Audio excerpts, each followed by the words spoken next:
housekeeping. So we're recording, first of all. So the exit straight out and to the right. Bathrooms to fire the reception to the left. Please sign into your COVID tracer app. If you haven't done so, you can do it manually on your phone. Melbourne has just gone into a lockdown, so COVID's never far away, unfortunately. And look, just wanted to really welcome you here today, and thanks to Bayer for making this possible, and GTAE, which is Germany Trade and Investor Partners, for putting this event on. And I'd like to hand over to Amita, CEO of Bayer here in New Zealand, to say a few words. Amita? Wow, it just feels unreal to have this session, right, with all the news going around. So thank you all for coming in. Very happy to have this session. We were planning to show some video for Bayer, but again, technology challenge. So there we are. So we can't, but look, just want to welcome all of you and thank you for coming over. We are very excited to have this session. Fan of GNCC, so thank you. We are, as you may know, Bayer is a global company, and we have a number of employees working on a lot of science and innovations to make a better life, health for all and hunger for none. That's our mission.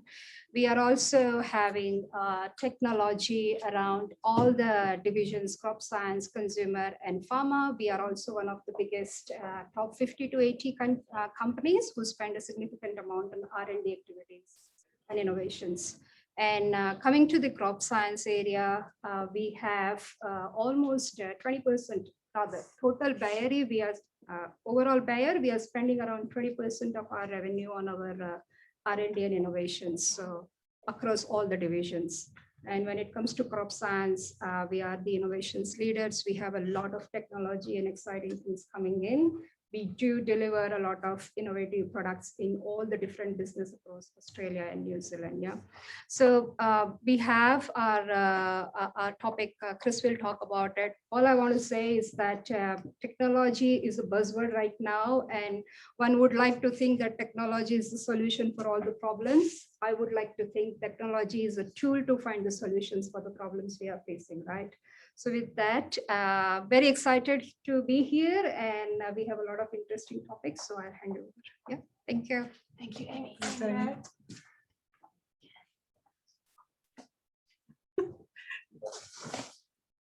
Oh, working. Shock. Maybe you can be in charge of that. Here we go. Okay, we're there. Thanks everyone for bearing with us as we deal with technology. It's always a bit of a tricky one, and making sure we're not all on mute. So I'm Erin, and I'm from the German New Zealand Chamber of Commerce. I manage market entry and also projects. And I actually grew up on a farm in the South Island where we bred German cattle. So you could say that German-New Zealand collaboration and innovation is kind of in the blood. So I was really excited about this topic today. So just want to give you a little bit of an overview of the Chamber. I think many of you here know us, but for those who don't, I'll just give you a little bit of an overview. So what surprises a lot of people when they hear about the Chamber is actually just the scale of the Chamber system. So we are in 92 countries, we've got 140 locations, and we've been around since 1894 when Queen Victoria was still a head of state and knickerbockers were all the rage for men. So we've been around a while, we've got 50,000 members around the globe, and if you're not with us already, we might be having a wee talk to you later. So just wanted to go through some of the services where we can help you with your AgriTech and bringing it to Germany and vice versa. So these are just a couple of the services that we have. And as we've established, we do have some serious brand recognition in Germany, which really helps to open some doors there. I'm going to start with market research. Oh, want to click through? Might have to click it for me. There we go, market research. Okay, so this is really your first step on the ladder if you're looking at exporting or importing. It's finding out about your market and doing your due diligence. So this is where we come in, we say, we'll do your homework for you. And we really just keep you informed on all the trends of what's happening in AgriTech in Germany and vice versa for Germans, what's happening in New Zealand. So from a technical perspective, you need to understand if your AgriTech products will suit the German market and its specific regions. Also, you need to be aware of who your competitors are and how they promote their products locally and what market share might exist for them. So a market dossier is really just going to give you the analysis of your target market and where your product might fit. So we really consult with you. Where are your knowledge gaps? What do you need to know? Does it need to be just something quite brief, or do you need something a bit more comprehensive covering regulations and standards and things like that? Now moving on, so the business partner search is really the next level. So once you've done your homework, we have a service where we can do a targeted address research and we find partners, distributors, end customers for you. We can then contact them where we're calling them on the phone, we're emailing them, and then we're arranging meetings for you. And this is very modular. So you might already speak German, you might know the local culture, and you might just want the targeted contact list, which we hand over to you. Or you might want someone who's going to hold your hand, be there in the meetings, and just get you through those little pitfalls that are quite common, because the way we do business in New Zealand is quite different to how business is done in Germany, as the Germans in the room know here. And then moving on to our trade fair service, and this is really something that we have put together just to help you to get the most out of your trade fairs. So trade fairs were actually developed in Germany back in the 14th century. And let me tell you, they've gone a long way since then. They've changed a wee bit. So 2/3 of all international trade fairs actually take place in Germany. That's over 300 international trade fairs every year. So you need to know which one is the best one for you. So we really help you with identifying where should you be exhibiting.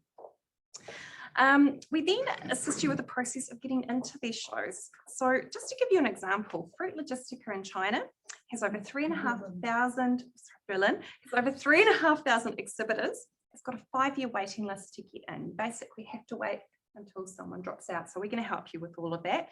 And we just really help to maximize your trade fair experience. So we can do business partner matching, introduce you to people there, organize meetings as well. Next, I would really like to hand over to Chris Staff from Bayer. He's our first AgriTech speaker, and please bear with him. He's just stuck in lockdown in Melbourne. This has really just happened. Chris, over to you. You're on mute, Chris. Been doing that for 18 months. Yeah. Well, you're still on mute. Chris, you're on mute.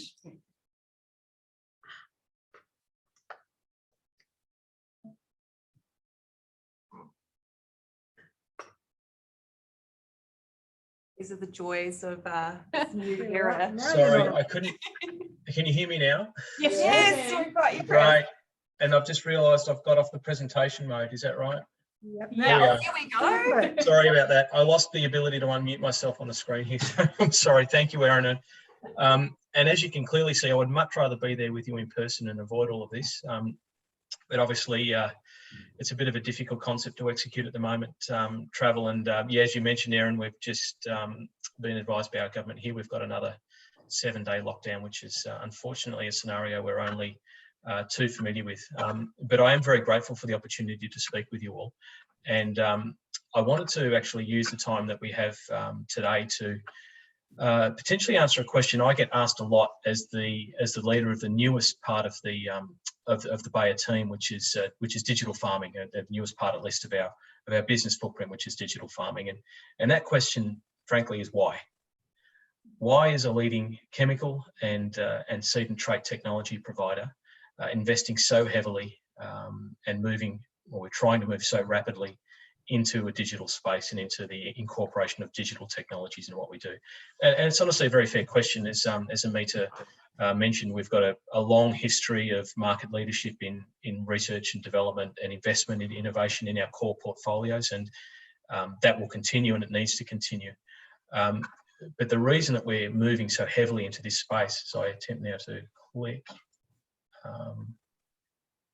is some of these numbers. And I think I think, you know, we obviously in Australia and New Zealand are very fortunate that we live in countries where systemic hunger and undernourishment is, you know, perhaps not at the level that certainly we can see in other parts of the world. But as we look at some global trends in both demand and supply, a company that aspires to leadership in agriculture needs to move beyond an input mindset and think more towards outcomes and think more towards the solutions that we can provide and support growers in providing. I mean, some of these numbers honestly are frightening in the sense that we must understand that our current paradigm of production, our current paradigm of inputs will not meet these challenges.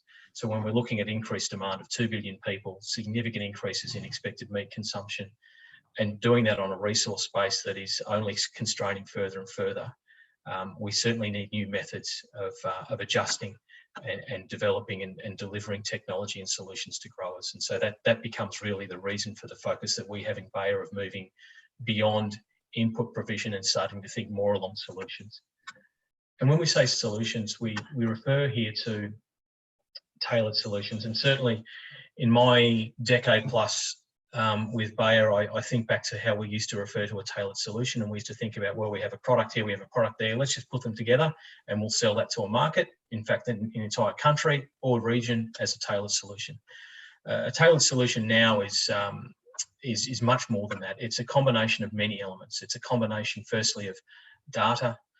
It's a combination of high quality chemistry, high quality seeds and traits, and most importantly, a relevant digital solution to bring all that together. That's the way that we believe that we can drive not only efficiency in production systems, but underlying productivity, and most importantly, a sustainable footprint for that production methodology. And I'm sure if you ask any grower, they'll tell you their farm is unique, but more than that, their fields are unique. Every field has its own miniature ecosystem. It has its own soil composition. It has its own weed and pest spectrum. It has its own climate.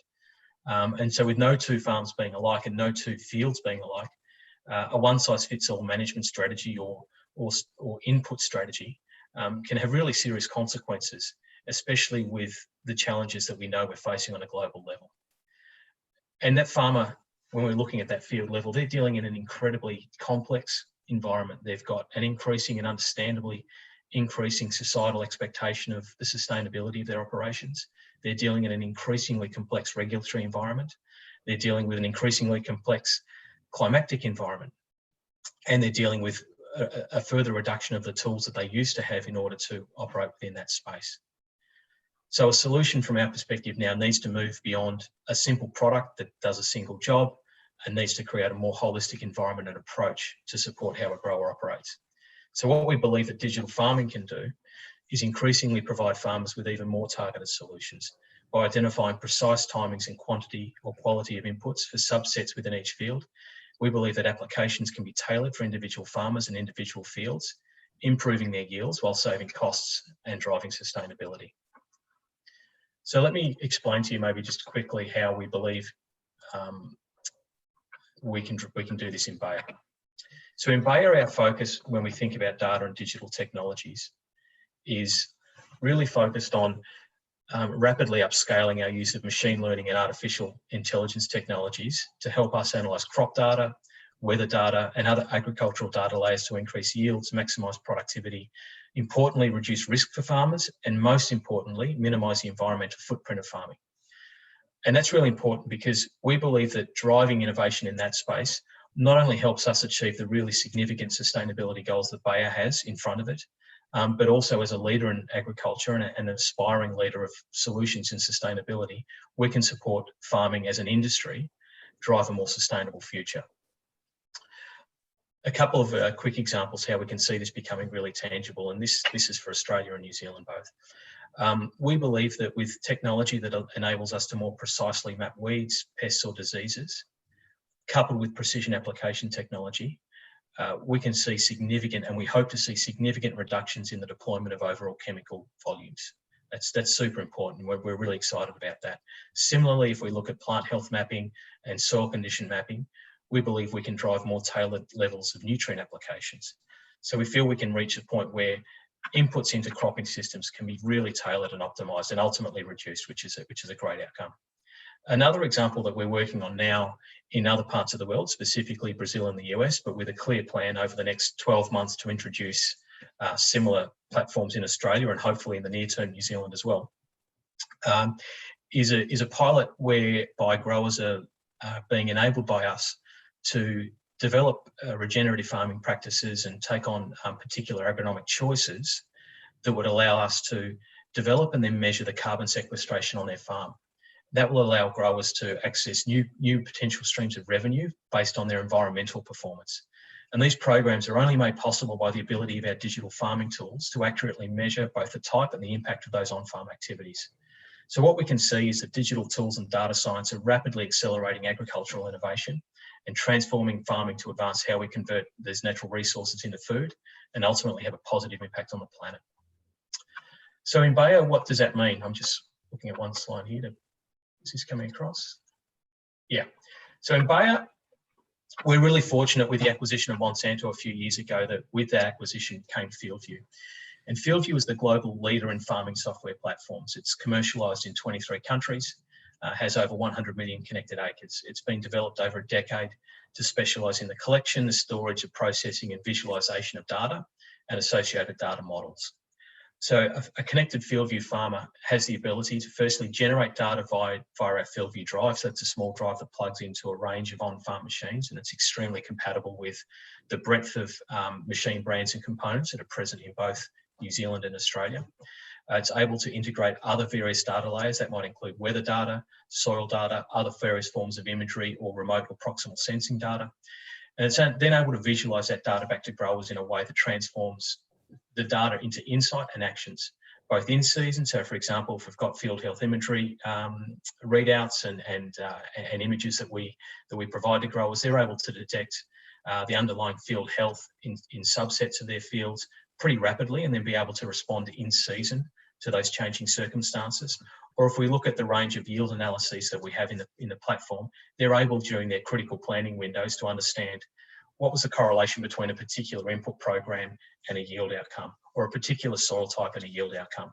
So we're really able to help the grower understand truly what's happening on their farm, in their field, and either respond or plan with a new decision for the next season.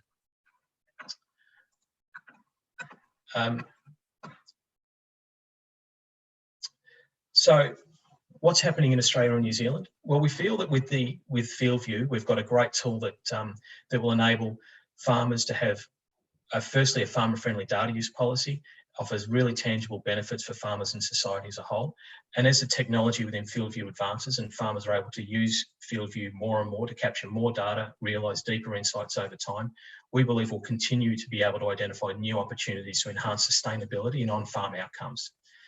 Let me explain a few reasons why. So firstly, we believe there's a fantastic opportunity to connect a farm level insight driven by FieldView with the decades of R&D innovation that Bayer has within its stable to create farm and field level programs to maximise productivity. And secondly, where some technology solutions are developing that leverage our core portfolio, we're actively seeking to develop new tools and use cases that will allow growers to access different ways of operation. So for example, as I mentioned before, we're really looking hard at weed management and disease management tools that we believe will allow growers to use significantly less volumes and have better weed and disease control outcomes. And lastly, I think importantly for this group, in the digital space, we really recognise that it's impossible for one company to provide the range of solutions that growers are looking for. FieldView by design is a very open platform, and we have currently over 60 partners participating on the platform. So we view this very much as an open space where we're really looking to connect with other AgTech providers and solution providers to ensure that growers via FieldView have access to the full range of opportunities and tools that they need to manage their farms better and create better sustainability and productivity outcomes. Where we're at now in terms of commercialisation with the product, we've been beta testing FieldView in Australia for the last 18 months with a small group, approximately 50 growers, and we have a number of FieldView users in New Zealand that have been accessing the platform via a precision seeding screen that they have mounted in their machines. And we can see from both sets of growers, New Zealand and Australia, there's a huge fit and appetite for the platform in our countries. So we're really now rapidly looking at how can we get this commercialised here? And we believe that that's a situation that we should have in front of us in the near term. So we're really excited at being able to bring this to New Zealand and Australia, and be able to provide a platform not only for growers but potential partners to participate. I'm probably getting pretty close to the end of my time, so Erin, I might pull up there and thank you all again. Again, with an apology for not being there in person. Looking forward to the rest of the presenters and Q&A for a chance to us to interact later. Thanks very much. Thanks very much, Chris. That was great. So thank you, Chris. Hope the lockdown is just those 7 days. We're just going to move on to Mark now. Now, Mark Harris is the marketing manager at Gallagher in the animal management systems. And I'm sure most of you know who Gallagher is. It's a household name, but you might be surprised to learn just how much they've moved on since Bill Gallagher invented the electric fence in the 1930s. Mark, I'll hand over to you. G'day guys, can you hear me? Can you put your hands? Yes. All good? Yeah, Mark Harris, look after sort of product development here. Let me just see if I can move. Oh, here we are. Cool. So hopefully most of you guys have heard about the company. We started in 1938, and that chap down there on the right-hand side is Bill Gallagher Senior. He was a dairy farmer and he started the company in 38. And this was the initial, oh, who's making that move? It was me, Julia. sorry. Julia, keep your hands. Could you show me where you put your hands on the table? It felt like an American cop show, you know, where you have to put your hands on the bonnet.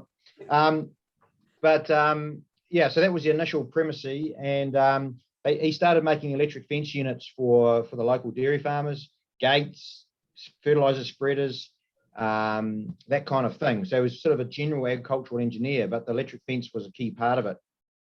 And then his sons joined the business in the 60s when the company had about 10 staff. And from that point on, the company's really started to grow. And where we are today, that's where we are today. So that's our site from the air on Kakatea Drive in Hamilton. So we're still privately held by the Gallagher family. We're now exporting to over 100 countries. We've got 1,100 staff, and 180 of those are the expensive ones that sit in R&D. So we're only a little tiny company compared to Bayer, but we've got an equally strong commitment to R&D. About 10% of our revenue spent on that subject. And in terms of the business, how it looks, so we've got 4 divisions, three main divisions really. Animal management, which is the part that I work in and the subject of today's little presentation. And we're focusing on electric fencing, livestock weighing and recording systems as our main sort of business. Then security, we're making access control systems and perimeter security solutions for the world, and looking after some of the most valuable assets around the place, and right throughout the world.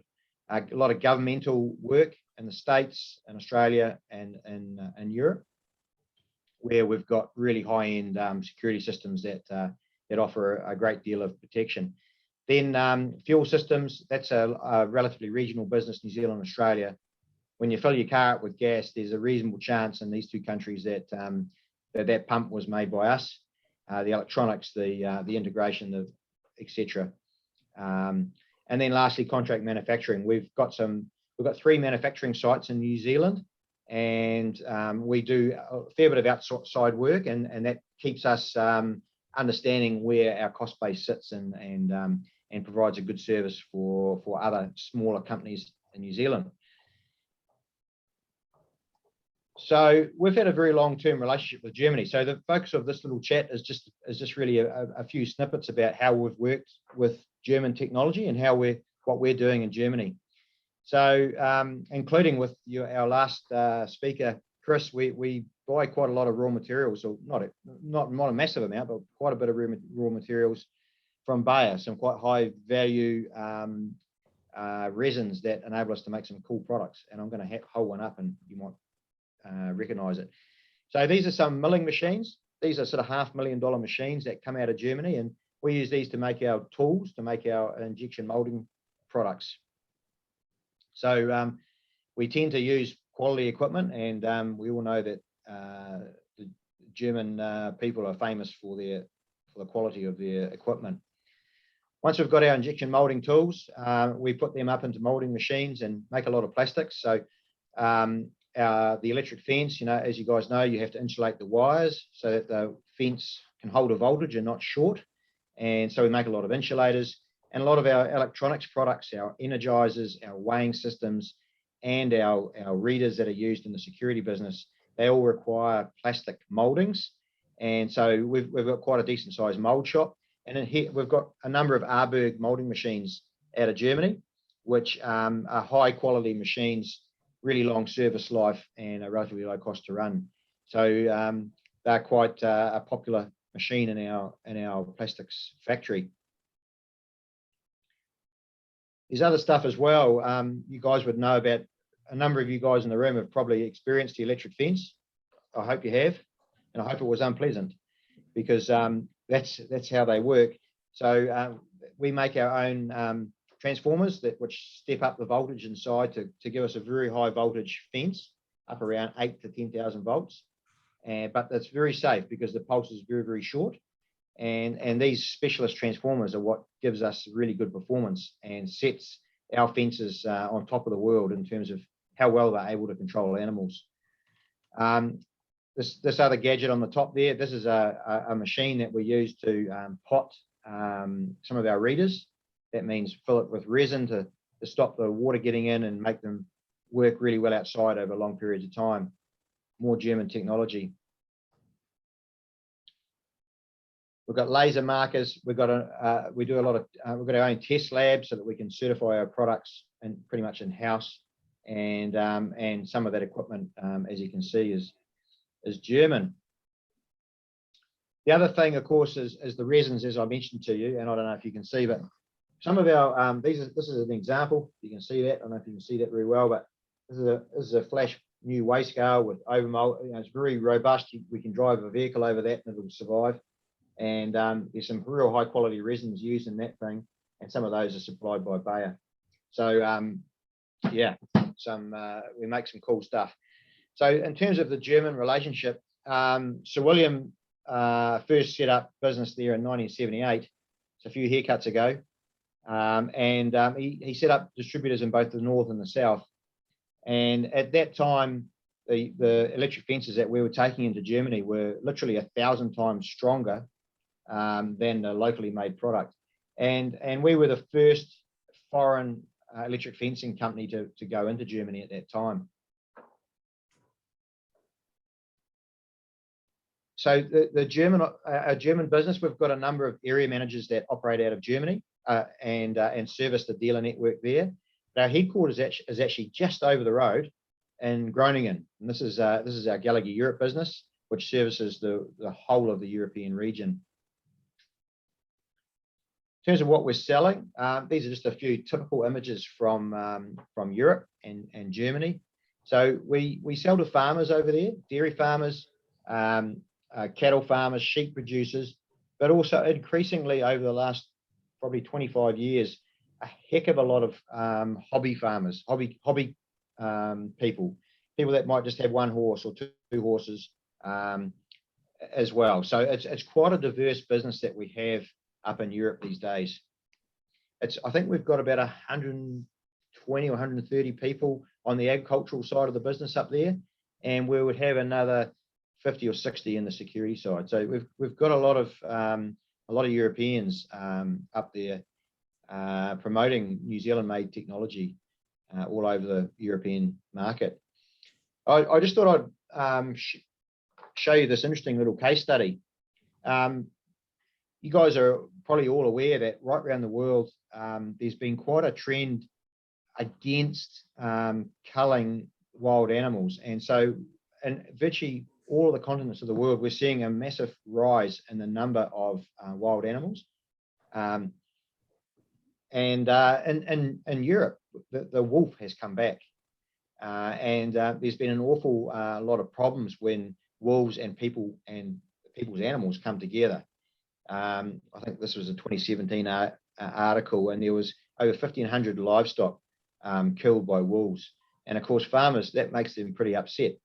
And so it can lead to some conflict, I suppose, and tension. So I think on the next slide, I've got a little picture here. That's a picture of a wolf leaping over a fence at night, caught on a trail cam. So you've got to have the right fence to hold wolves. And our team up in Europe have done some work, and they've developed some fences that are very successful at holding wolves. You can imagine during lambing, the wolf sees the lamb and thinks, heck, that's a very nice bit of lamb dinner for me. And so with the right fence, we can protect those lambs and let the wolf go and hunt a few rabbits or something else that is creates less conflict with farmers. So this is just a little picture here, montage of some of our guys up in Europe building wolf fences in Germany. These are permanent. We make permanent solutions, so where farmers can keep the wolves permanently out of their property. And we also make temporary solutions so that they can rapidly put up a multi-wire fence that will hold a wolf. Good thing about a wolf is the blood in his paws is really close to the edge of his paws. So wolves get a heck of a good shock when they come into contact with an electric fence, which is kind of handy for keeping them out. And then, and these are just some more pictures. So really just in closing, I guess the moral of the story is that we use a lot of technology that originates from Germany, high quality machinery and materials. And we use that to create Kiwi technology that can be used to solve some of the problems up in Germany that are facing landowners there. Thank you very much. Thank you very much, Mark. Great to see that Gallagher is literally keeping the wolves at bay. Had to go there. And of course, so William Gallagher is the GNZC patron. So yes, we appreciate what you do. Moving on to our next speaker, we've got Peter Landon Lane. He's the Director of Innovation and Technical at Tuners and Growers. And that's a company almost as old as the Chamber. You guys have been around about 120 years. I see we're a little bit younger. A little bit younger, but Queen Victoria was still around. So over to you. Yeah. Thank you, and I'm just going to keep an eye on the time. So those of you who know me will realise that's a good idea. So, do I push that one in? But you might want to seize control. There we go. So I will offer a perspective from our sort of axis of Germany and New Zealand, which represents both our parent company, BioVar, and TNG Global. And really, from the point of view of TNG largely being a customer or a user of a lot of AgTech, BioVar being both a user but also a developer and a commercializer of a number of things. And I'll get on to that. So BioVar, established in 1923 in Munich, took a majority ownership of TNG in 2012. TNG was established in 1897 here in Auckland. These are some of our brands, so a bit of a plug here. Jazz, NB Apples, Pacific Rose, which Greg knows were bred by the breeders from Critical Search. Thank you, Greg. Some of our other brands here. These are sold in about 40 different countries around the world by TNG. We also source and work with growers in about 20 different countries as well, not necessarily the same ones that we're selling into.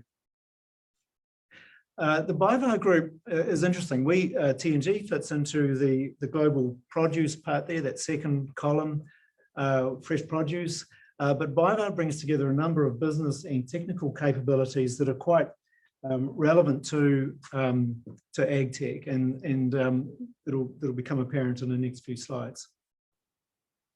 BioVar also has a very active venturing business unit, which is an investor into early stage and startup companies, including quite a few in different aspects of AgTech.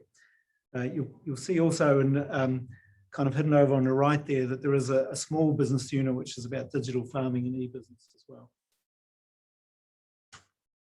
So others have covered this already, I think, pretty well, looking at the value chain and how there are opportunities for different aspects of AgTech right across the value chain.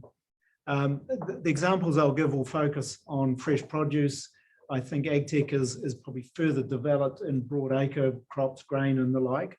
But there are definitely opportunities, but in many cases different or involving different interventions along the value chain for fresh produce. The bit that's hidden under the right there with that green arrow is there's probably a gap still for the end-to-end integration of data capture and utilization. So the sorts of kind of open platforms that were talked about earlier on, are very much part of that. But there is really an acceleration of development in AgTech driven by new devices, new sensors, telemetry, data capture and utilization, blah, blah, blah, all of that right along the value chain. So this is kind of also my definition of AgTech is fairly broad, and it's not just the kind of on-farm sensing, geospatial and interventions. So I'll go through a bunch of just kind of examples that I pulled out of things that are being applied. Some of them are already commercial, some of them are still in development and trial. But just to try to bring it alive a little bit, and also to give a perspective on fresh produce as opposed to perhaps the more familiar from an AgTech point of view, broad acre crops. So this is a little app that TNG developed about 5-6 years ago. We use it to manage our orchard workforce with automatic job allocation and scheduling, data entry, readouts, so you know what to do. In many cases, an orchard that will be made up of a number of different blocks, not always contiguous. So you might have a labour team that's moving around, or multiple teams moving around different blocks. So trying to keep track of them without having to drive around all over the place is a real time saver and allows for much higher quality work and much more efficient use of your team. With COVID, of course, there's been a huge focus on seasonal labour availability. My takeout on that, by the way, is that there is a seasonal demand for labour, which is very hard to fill with people who are looking for a permanent job. And there is a seasonality in particularly in annual fruiting crops that is just a fundamental part of biology. So whatever solution we come up with needs to take into account seasonality. Another example, we can get going, thank you. Virtual reality. So, this is, you might not think of this as part of AgTech, but it definitely is. So with that labour theme on the left there, one of the biggest constraints on labour is access to good forklift drivers. There's a huge shortage, perennial shortage in New Zealand. It's a very skilled job that requires a lot of manual skills, but also very important health and safety consciousness. They're going into chill rooms, they're going into pack houses with a lot of moving parts, a lot of people. So you've got people, vehicles, number of hazards. So you need skilled, trained operators. Before you let them loose in a live environment, a great idea, great opportunity is to get them to tune up using virtual reality and drive around and spend a number of hours before they actually get onto the site. So that's been a really good way. And also with young kids, they're familiar with this. They do this in their spare time. So it's a game for them to learn how to get a great skill for a job. On the right, you'll see these are actually the hands of the operator. So a couple of gloves there and a set of clippers. And this is using virtual reality to train orchard hands on pruning. Now, if you do this with a live plant, of course, if they make a mistake, then you made a mess of the plant, and you probably have to take you a few years to correct that or throw it away. So being able to practice and learn from your mistakes with a virtual reality training tool is a fantastic thing. Again, this is a way to bring, these are skill jobs. People think if you work outside, you're a dummy. It's absolutely wrong. Fresh produce is about producing a perfect finished consumer product on a plant.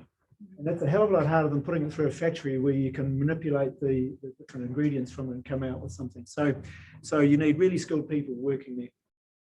So by the way, I think there's a copy of this presentation will be available. There's links on most of these pictures here if you want to have a look at kind of some of the background. We're going with time. So, okay, I'm nearly there. This is, those were sort of in development. By the way, that the orchard training one is a part of a research program which is led by Auckland University and has a number of collaborators from other research organisations in New Zealand. I think I saw on the invite list that there were a number of people from Auckland University, so thanks very much for doing some great work on that. This is something at the other end of the scale, which is already in commercial usage, but only just. So in 2020, just last year, TNG and one other company were the first to bring these tractor units in to use them in apple orchards in New Zealand for the first time. Mechanical leaf plucking or stripping is fairly well established in things like wine grape vineyards. But of course, with wine grapes, you don't have to be so careful with the grapes because you're going to crush them afterwards. Whereas an apple, you want to really be careful of that. So there's quite a lot of adaptation required for this mechanical leaf plucker. What you're doing is you're taking the leaves off about 10 to 14 days before the apple is due to be picked in order to get a little bit more sunlight in there and just color it up perfectly. That used to be done by hand. You've now released a whole lot of people that can go out and pick more of your crop that would otherwise just need to fall on the ground. You've got 2 weeks to pick an apple and normally have 3 picks for an orchard because not all the apples ripen at the right time. So your labor will determine how much you can pick. That's the rate determining step. 2/3 of the cost of a piece of fruit, almost any type of fruit, is labor. So anything you can do to improve labor is going to pay off well, particularly when it's getting less of that. I'm going to have to make up the rest of this. Yeah, we have a little technical. So the next one is abundant robotics. So got a bit of publicity a couple of years ago. This is a robotic harvester of apples. And it's developed by an American company, Abundant, which Viva has a shareholding in its startup stages, along with companies like Yamaha, which is a big investor in robotics for agriculture, amongst other things. So this innovation, though, so people say, oh, well, you don't need people then to come and pick fruit anymore. Well, you still will, because this is not really yet at full commercial uptake point. And part of that is because you need to reconfigure your orchard. An apple tree's got about a 25-year lifespan. We need to chop them all out. So the mechanical picker, the robotic picker, however, can come in. Doesn't need to be faster than a person, and at the moment it isn't. What it can do is it can work 24/7. And so what you do is you get this to go down and do the high part of your trees, and when your pickers come through, they don't have to go up and down a ladder all the time. Sorry.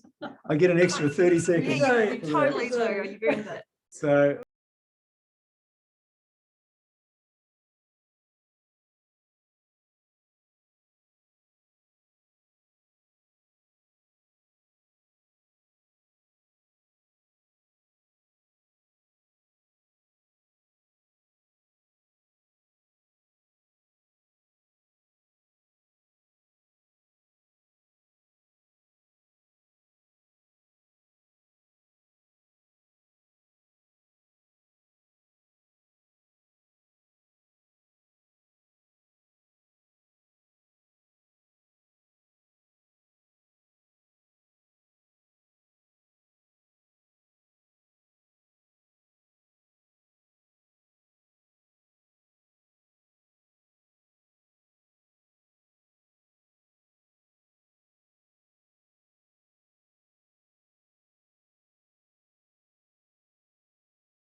photovoltaics in an orchard.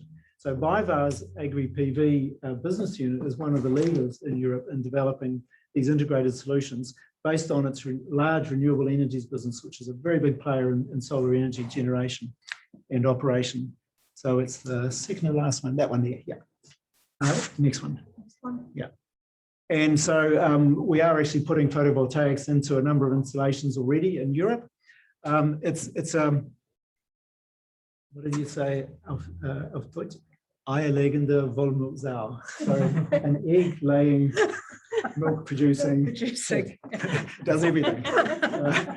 Which was a wonderful phrase that somebody told me. So what this does is not only do you generate electricity and you can then switch over to electric tractors and electric mechanical devices in your orchard, more sustainable, less carbon, but it will give you hail protection. So instead of spending 30,000 a hectare to put hail nets over your valuable crop, you've got this thing here, which is doing a bunch of other things. Capturing rainwater, you can then store it more precisely and then use precision irrigation with it. Bunch of sensors, blah, blah, blah. So that's the last one. So there's just a kind of a real quick gallop through a number of things that are actually real, and also some things that are kind of coming with it. Thank you. Thank you, Peter. That was way over to you. We'll forgive you. That was really interesting. We'll forgive you if we can have a go on some of those machines Virtual later. reality. Yeah, I'd like to go on that virtual reality. So look, now we're just moving on to our lucky last speaker, Heiko Stump. He's the director for Germany Trade and Invest. So some of you might not have heard of GTRE, as we like to call it. They are hugely valuable to us if you're looking to get started in Germany, investment, getting set up on the ground. Heiko is the person to talk to. So Heiko, take it away from here. Yep, thank you, Erin. I hope you can hear me well. And of course, also from Sydney, warm welcome to the audience in Auckland and online. Yeah, I didn't make it this time, but I hope I will be able to visit Auckland later this year. So here, I don't see my presentation on the screen yet. Here we go. Okay, today I want to talk about opportunities for agricultural technology in Germany. But before I begin, I want to make a brief introduction of who we are. Erin already mentioned we are the investment promotion agency of the German government. So our mandate is twofold. We provide export information for the German economy and also support international companies, for example, from New Zealand to establish a business in Germany. So for this, we can assist with, for example, site selection and advice on available incentives. And of course, we have a very close cooperation with the network of chambers, especially, of course, with our colleagues from the German-New Zealand chambers in Auckland. So when we then come to agriculture in general, Germany is certainly not amongst the top producers in the world like the US, China, or Brazil. So the land that is used for agriculture is only around 17 million hectares. This is, of course, dwarfed by large countries like Australia with more than 360 million hectares. But nonetheless, Germany is a strong and diversified producer. And in 2019, Germany, for example, was the third largest food exporter of the world, just after the US and the Netherlands.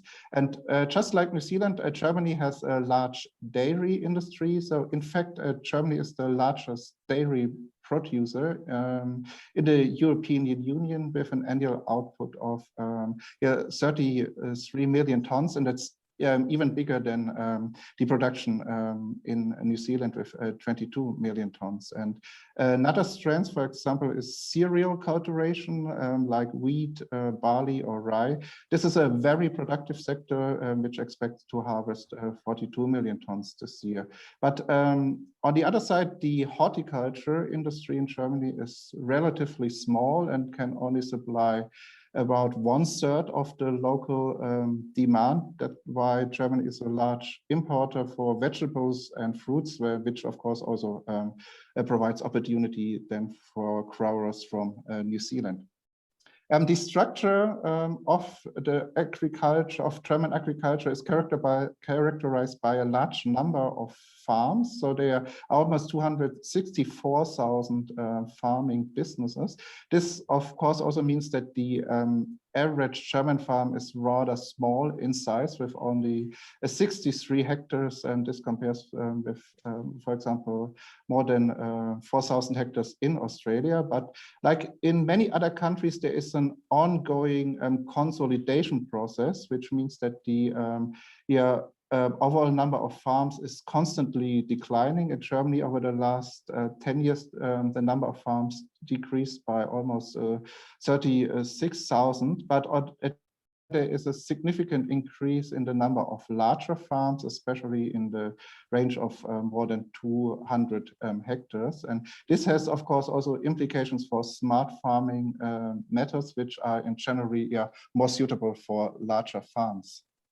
And with its strong mechanical and engineering sectors, Germany is, of course, a world leader in the manufacturing of agricultural machinery. And in 2020, despite the COVID-19 pandemic, the sector reached a new record production value of just more than 9 billion euro. And this excludes a large share of exports, which account for 75% of the production. And one major reason for the good development, of course, high commodity prices, especially good prices for wheat on the world market, which allows farmers to invest in machinery. But Germany also offers a large domestic market for agricultural machineries where companies can supply and sell into. The true size of this market can, for example, be illustrated by the number of tractor sales. So in 2020, almost 31,200 tractors were sold in Germany. And you can see in good years, the market can even reach, I just want to go back to the slide before. The market in good years can reach even a volume of even 36,000 units. And this is a considerable market size. For example, Australia just sold 13,600 tractors last year, and in New Zealand, the sales volume was around 3,400. And of course, then in Germany, all the big brands like John Deere, Akko, or Claas are present. But in general, the German market is characterized by farmers whose machinery park consists of many different brands. So they are so-called multiple brand buyers. And that means that German companies not only focus on the big full liners, but also work with companies that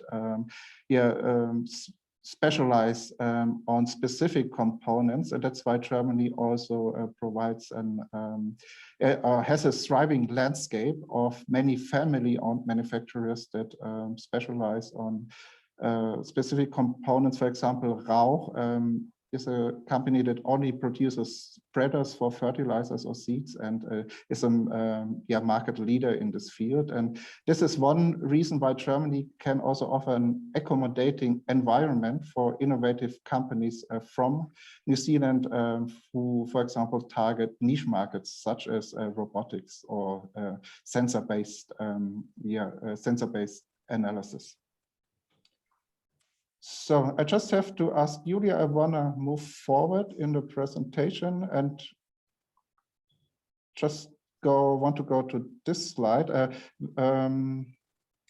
which shows that smart farming methods are already widely used in Germany. So last year, the Technology Association Bitkom conducted a survey amongst farmers, which showed that 82% of all farming businesses in Germany all digital technologies, and another 10% are at least considering to use it. And it's probably no surprise that digital farming methods are most common on larger farms with more than 100 hectares with an adaptation rate of 91%. When we then look at the most popular applications, you can see that there is already a well-established market for intelligent feeding systems for livestock and GPS-controlled agricultural machinery with an adaptation rate of almost 45%. Also, apps and management systems are very common with 40%. But what we can also derive from this data is that there's a huge interest in innovative technology to optimize the use of inputs for fertilizers and herbicides, and for sensor-based analysis for livestock farming and plant cultivation. As you can see here, I try to indicate it with the mouse. These are the technologies that receive the highest score when it comes to applications that are currently under consideration. And what we can also see that topics like robotics or artificial intelligence, they're still more the topics of the future with lower adaptation rates, but there are also, for example, figures that milking robots in the dairy industry have an adoption rate of more than 20% and probably around 80% in newly built cow sheds. When the farmers then were asked about opportunities of digital farming, 81% pointed to increased productivity as the main benefit, but farmers also identified relief from physical labor and environmental protection. But the farmer also mentioned risk, for example, the high complexity of digital applications, cybersecurity, and farmers also fear that more data collection can lead to more control and regulation from the government. But 91% of farmers responded that high investment costs form some kind of barrier for digital farming. And to address exactly this problem, the German Ministry of Agriculture this year launched the so-called investment program Agriculture, which is funded with 860 million euro. That's the equivalent to 1.4 billion New Zealand dollars. And this program provides direct cash grants to farmers who invest in modern technology to reduce emissions or increase resource efficiency. And this in particular includes machinery that enables the precise use for inputs of like fertilizers and herbicides. And this will certainly increase to a growing market for smart farming technology in Germany. And then there is a second program funded with 45 million euro to support artificial intelligence in agriculture. So there are already 38 projects that started, and there are more to come.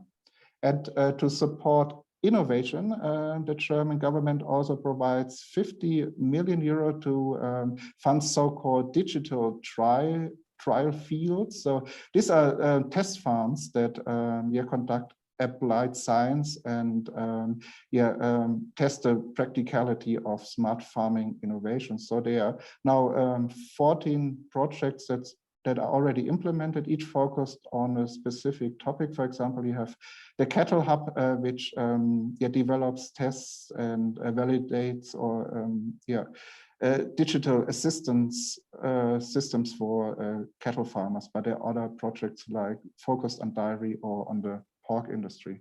And finally, they also support measures for startups. One example is the so-called Root Camp. That's an incubator based in Hanover, which is focused on the AgriTech industry. And they also support programs that are directed at international companies, for example, from New Zealand, that want to implement their solutions in the European market.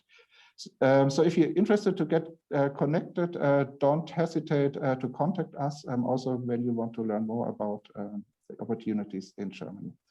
So with this, I think I hand over to Erin again, and yes, thank you for your attention. Thank you, Heiko. And you actually managed to stick within the 10 minutes, so well done.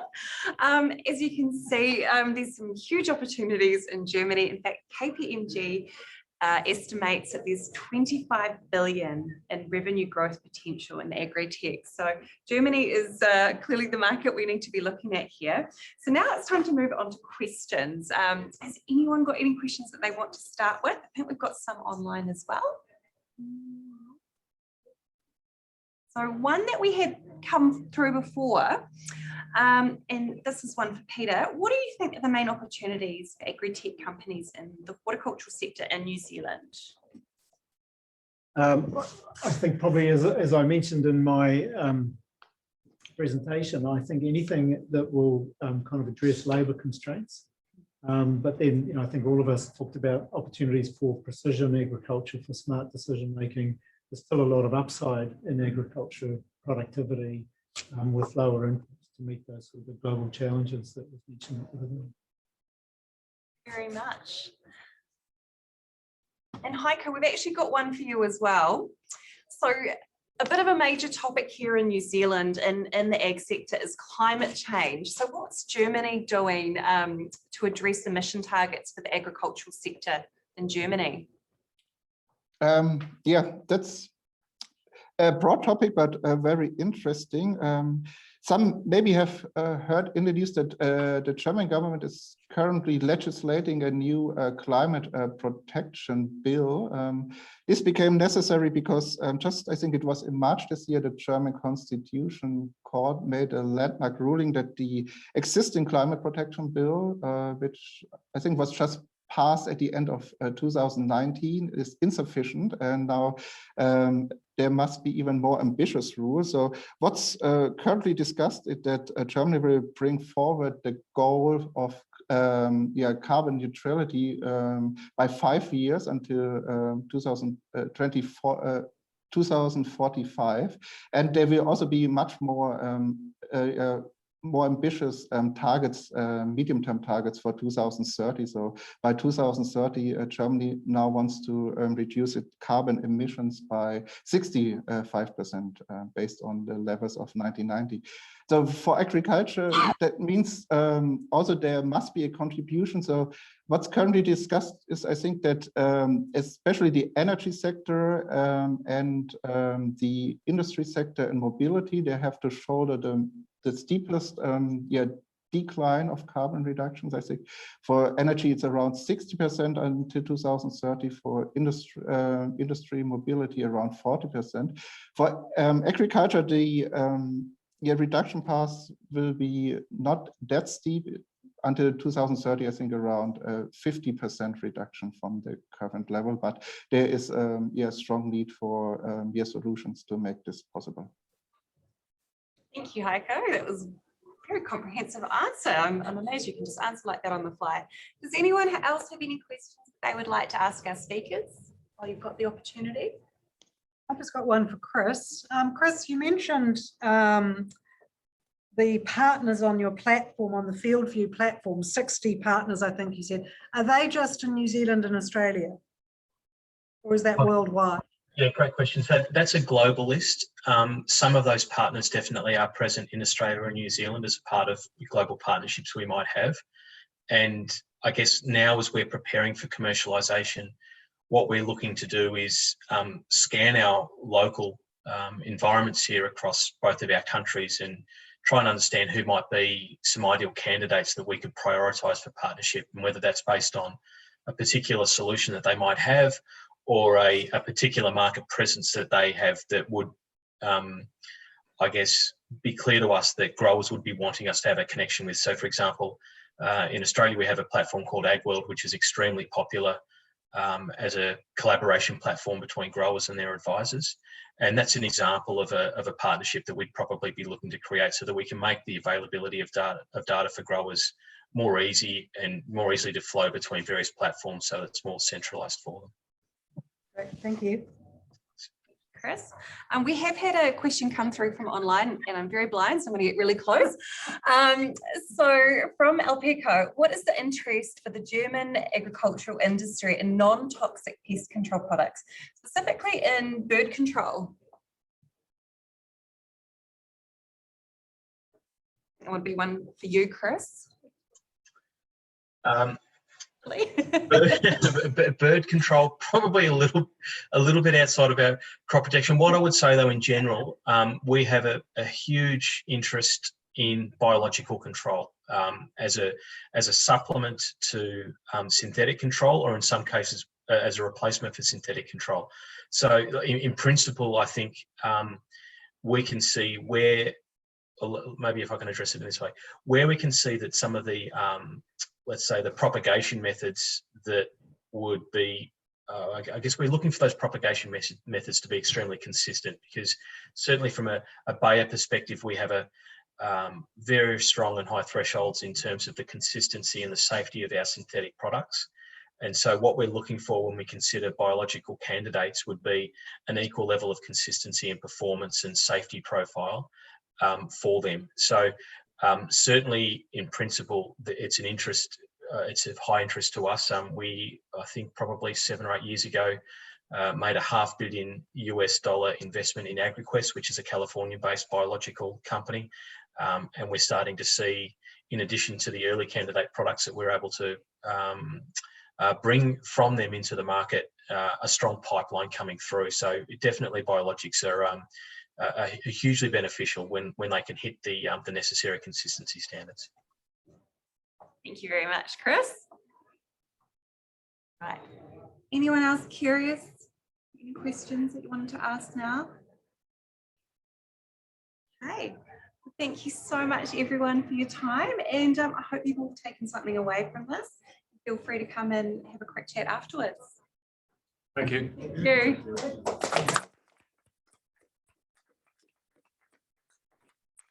A big thank you to Erin for running the event today. A great thanks to the speakers who are zooming in, and Erin and